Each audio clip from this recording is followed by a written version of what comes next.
एक दिन गोविंद ने क्या देखा, गोपिकाएं नग्न स्नान कर रही थी यमुना में, और मेरे कृष्ण ने क्या देखा कि ये तो पाप हो रहा है।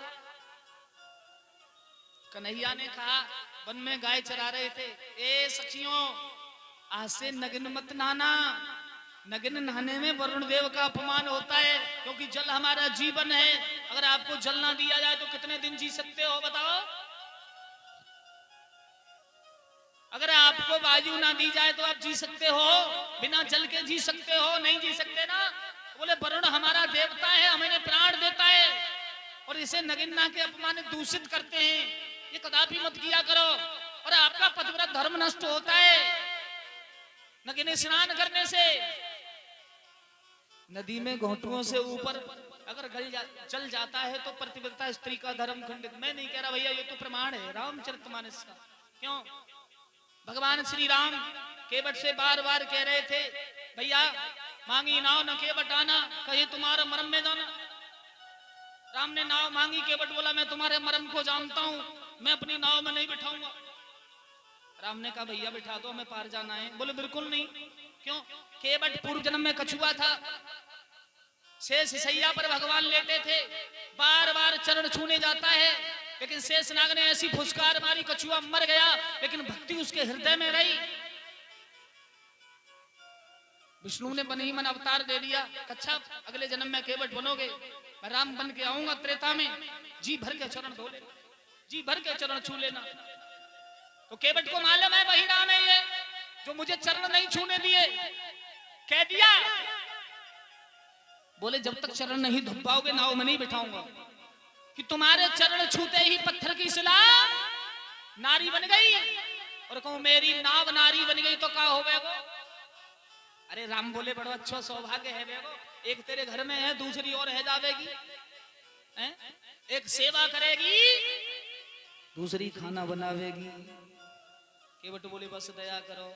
उत्तान पाद के दुई थी नारी, सुरच सुनीति गति विचारी। उत्तान पाद के दो नारी थी महाराज, तुम तो कहते हो एक पैर दबाएगी, अरे एक पैर नहीं दबाएगी, अगर उसके दिमाग में आ गया तो सीधा गला दबाएगा।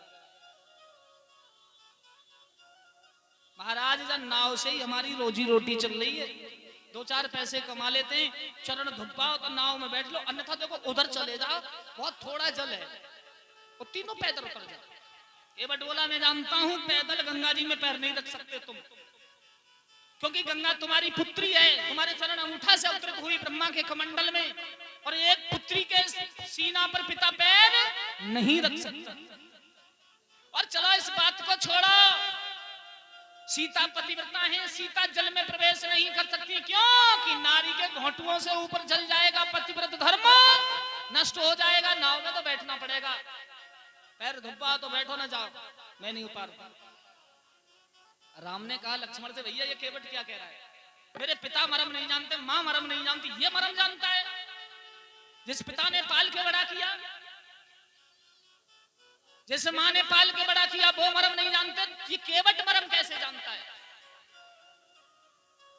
तो केवट बोला अगर तीन पग में तीन लोगों को नाप सकते हो तो एक बगल में सीता को ले लो, एक में लक्ष्मण को ले लो, लंबी करके डग रखो, गंगा पार रह जाओगे, बिना मतलब में नाव के पीछे क्यों पड़े?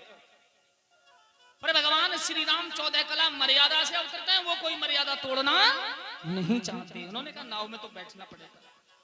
तो केवट ने जब तक चरण नहीं धोए तब तक नाव में। तो यहां प्रमाण मिलता है कि जब सीता प्रवेश नहीं कर पाई गंगा में, तो गोपिकाओं तुम भी नग्न मत नहाया करो। सो कृष्ण को पकड़ा एक दो गोपिका ने 7 साल की उम्र, तो धय घूसा और धय घूसा धय घूसा, तू सिखा दो नंदरानी के लाला हमें अकल, भाग जा।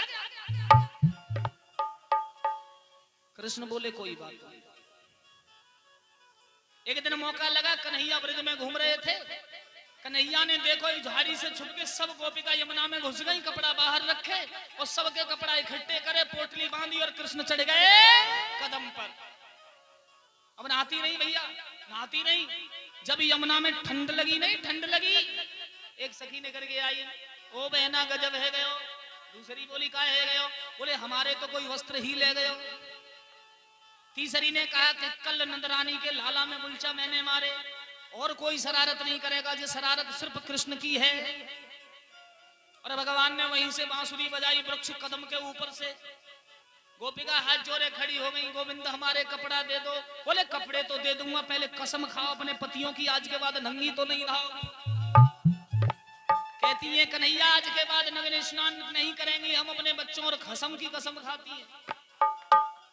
अच्छा माताओं एक बात बताओ, मेरे कृष्ण ने बुरा किया या अच्छा किया, ये उत्तर आप दे दीजिए।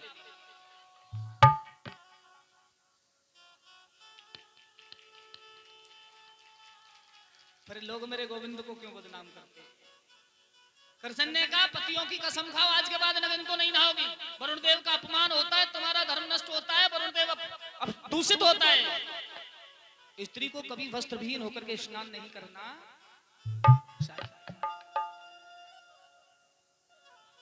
सज्जनों, सुखदेव जी कहते हैं हे महाराज परीक्षित, समय आगे चलता चला गया, भगवान गोविंद ने सबके वस्त्रों को वापस दिया है और सब वस्त्र पहन करके अपने अपने घर चली गई हैं। बोली कृष्ण कन्हैया लाल।